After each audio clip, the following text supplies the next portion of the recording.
विश्व मसीह की ओर से आपको नमस्कार।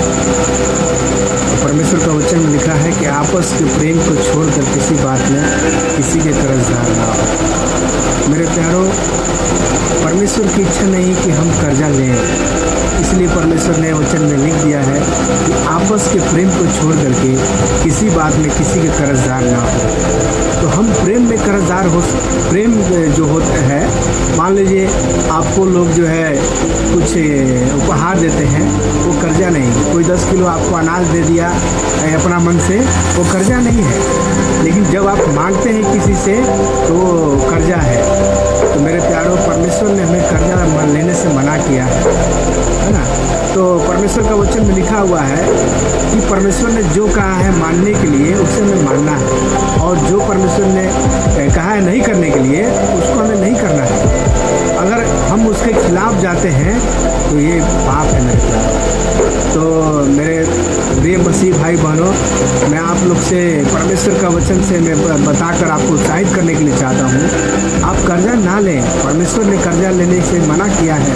कर्जा एक फंदा है, कर्जा एक शैतान का फंदा है, जो कि जो है आप देखेंगे कि 5,000 लेकर के आप जाइए, तुरंत आपको गाड़ी मिल जाता है। लेकिन जब उसको आप नहीं भर पाते हैं तो वही गाड़ी जो है वो तुरंत आकर के मालिक जो है ले जाता है।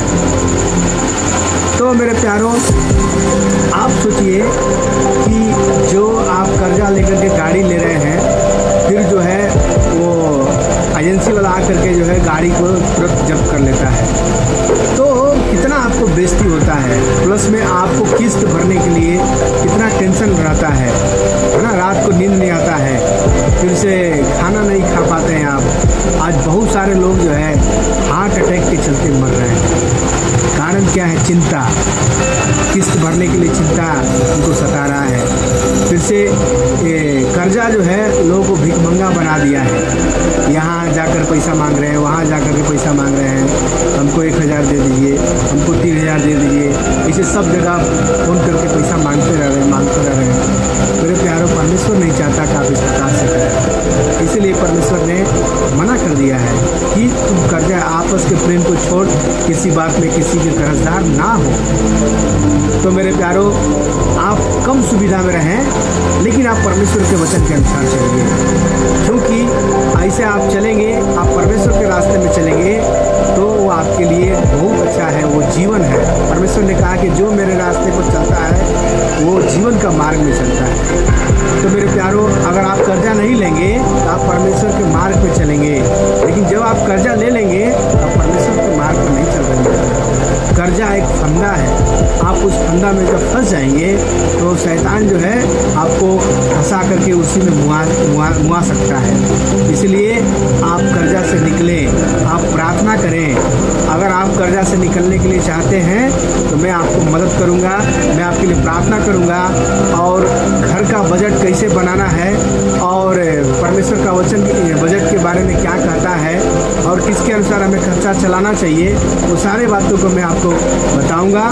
तो आप मन फिराइए और कर्जा भर करके आप उससे निकलिए। आगे कर्जा लेने के लिए आप मत सोचिए, क्योंकि कर्जा जो है वो बहुत बड़ा दुखदाई पीड़ा है ना।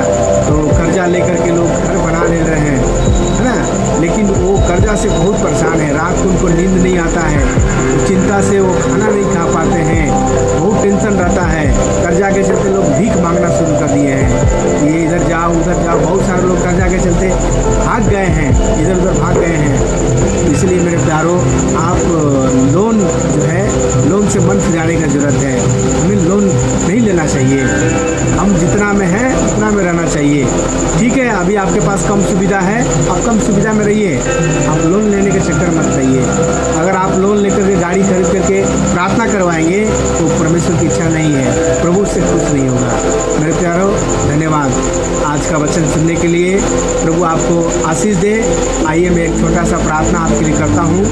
स्वर्गीय पिता परमेश्वर, धन्यवाद करते हैं प्रभु जी, महान पिता परमेश्वर, जितने भी भाई बहन प्रभु जी में इस वीडियो को देखें, प्रभु उनके जीवन में कार्य कर प्रभु जी, उनको कर्जा से छुड़ाइए पिता परमेश्वर, और हे पिता परमेश्वर, हम प्रार्थना करते हैं, उनके ताकत दीजिए प्रभु, हिम्मत दीजिए पिता परमेश्वर कर्जा से निकलने के लिए, और उनके जरूरतों को पूरा कर पिता परमेश्वर। धन्यवाद करते हैं, तेरे नाम की महिमा जय जयकार हो रहा है, यीशु मसीह के नाम से प्रार्थना करते हैं, आमीन।